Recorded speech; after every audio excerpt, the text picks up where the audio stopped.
Bien, hasta este momento ya hemos estudiado los parámetros tanto de admitancia e impedancia como los parámetros híbridos que describen a un bipuerto. En este vídeo vamos a ver qué es lo que ocurre cuando conectamos dos o más de estos bipuertos y cómo sus parámetros se combinan entre sí. Es importante tener en cuenta el tipo de parámetros que vamos a utilizar para modelar, puesto que el modo en que se combinan va a ser más o menos sencilla dependiendo de si se conectan en serie o en paralelo. En esta asignatura solo vamos a ver la conexión en serie, de manera que los parámetros que vamos a utilizar van a ser los parámetros de impedancia. ¡Comenzamos! Una conexión en serie de unos bipuertos es la que podemos ver en la figura, en la que se obtiene un bipuerto resultante con esta V1 y esta V2 de salida y esta intensidad 1 y esta intensidad 2 de salida. Además de eso, se cumplen las siguientes condiciones. Se tiene que cumplir que la intensidad 1 global tiene que ser igual a la intensidad 1 del primer bloque, que tiene que ser igual a la intensidad 1 del segundo bloque. Esta intensidad es igual que esta, igual que esta. Esto es importante para que el bipuerto resultante cumpla las mismas condiciones que le poníamos a cada uno de los bipuertos. Lo mismo ocurre con la intensidad 2, que tiene que ser igual a la intensidad 2 del primer bloque, igual a la intensidad 2 del segundo bloque. ¿Y qué ocurre con las tensiones? Bueno, en este caso la tensión 1 será, como vemos ahí, la tensión 1 en el primer bloque más la tensión 1 del segundo bloque. Y lo mismo ocurre con la tensión 2, que será la tensión 2 en el primer bloque más la tensión 2 en el segundo bloque. La tensión 1 será esta más esta, la tensión 2 será esta más esta. Para el caso de la conexión en serie, los parámetros más útiles son los parámetros Z, los parámetros de impedancia. Y gracias a eso, en el bloque 1, podremos poner que V1, 1 y V2, 1, utilizando la parametrización en parámetros de impedancia, será todo eso multiplicado por la intensidad 1 en 1 y la intensidad 2 en 1. Y lo mismo ocurrirá con el bipuerto o el cuadripolo 2. Tendremos la tensión 1 en el segundo bloque y la tensión 2 en el segundo bloque será una multiplicación matricial de la matriz de parámetros de impedancia multiplicando a la intensidad 1 en 2 y a la intensidad 2 en 2. En el bloque 1, esto significa que V1 será igual a la matriz Z en 1 por la intensidad en 1. Y lo mismo para el segundo bipuerto. Tendremos que la matriz de voltaje en el segundo bloque será igual a la matriz de parámetros Z del segundo bloque por las intensidades del segundo bloque. Y por tanto, y esto es lo importante, la matriz de tensiones del bipuerto resultante será la suma de las tensiones en el primero más las tensiones del segundo bipuerto, por esto mismo que hemos puesto aquí. Y como tenemos estas dos expresiones, se pueden poner como Z1 y 1 más Z2 por I2. La impedancia y la intensidad del primer bloque, la impedancia y la intensidad del segundo bloque. Pero tenemos también la relación de que todas las intensidades son iguales tanto en el primero como en el segundo bloque, por lo que podemos sacar factor común las intensidades.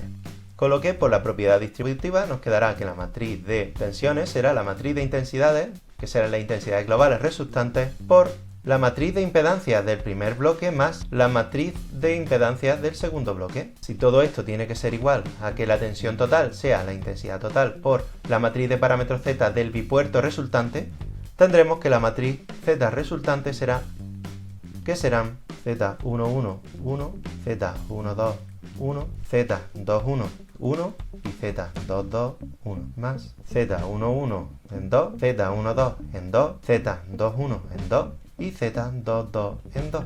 De forma que la parametrización es simplemente la suma de los parámetros de cada uno de los bloques. Vamos a hacer un ejemplo de esta situación con estos dos bipuertos. Para conectarlos en serie tenemos que unir este y estos dos terminales, quedándonos un V1 entre este terminal y un V2 entre este terminal y este terminal. Llamemos a este el A y este segundo bloque será B. Si os fijáis en ejemplos anteriores, estuvimos trabajando con la notación fasorial en el dominio del tiempo del condensador y de las bobinas. En este caso estamos utilizando en el dominio de la frecuencia, estamos utilizando la transformada de Laplace. Se puede hacer de la misma forma porque ya sabéis cómo trabajar con circuitos transformados o de circuitos directamente en el dominio del tiempo.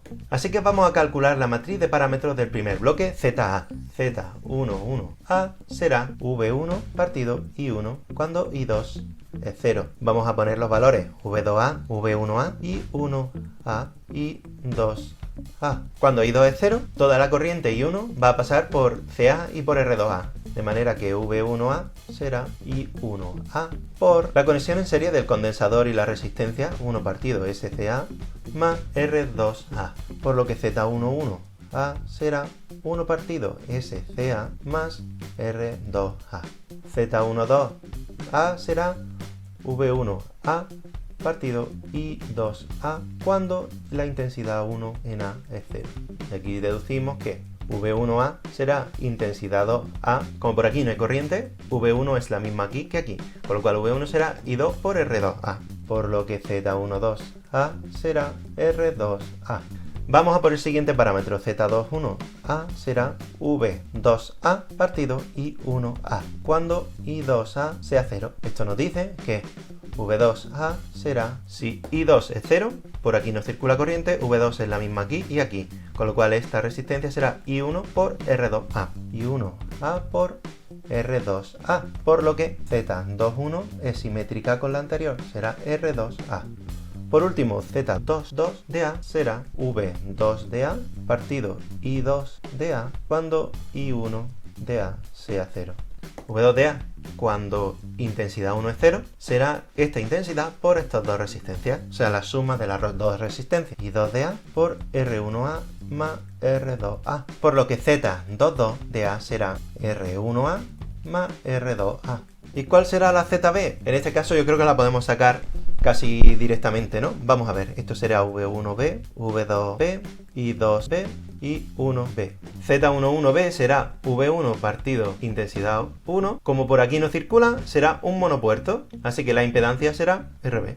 Z12B será la tensión 1 partido por la intensidad 2 cuando I1 es 0. ¿Cuál es la tensión? Pues la tensión que consume la RB. Como es I2 por RB, la impedancia resultante será RB. ¿Qué pasa con Z21? Z21 es la tensión 2 partido por la intensidad 1 cuando esta es 0. Entonces la tensión es la que consume de nuevo la resistencia alimentada por I1. Será RB. Y por último, Z22 será tensión 2 partido por intensidad 2. Cuando intensidad 1 es 0, toda la intensidad circula por aquí. ¿Cuál es la resistencia que consume toda la intensidad? RB. Así que si escribimos en forma matricial también las impedancias del circuito A, las duplicamos aquí y ya sabemos que la resultante, la Z de toda esta conexión en serie del circuito, será ZA más ZB, con lo cual será 1 partido SCA más R2A más RB, R2A más RB, la Z21 será R2A más RB y por último la Z22 será R1A más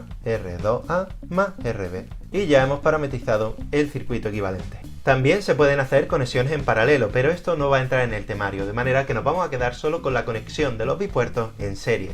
Bueno, ya hemos visto cómo se conectan dos bipuertos en serie. Es sencillo, no es más que la suma de las matrices de parámetros característicos de cada uno de los circuitos.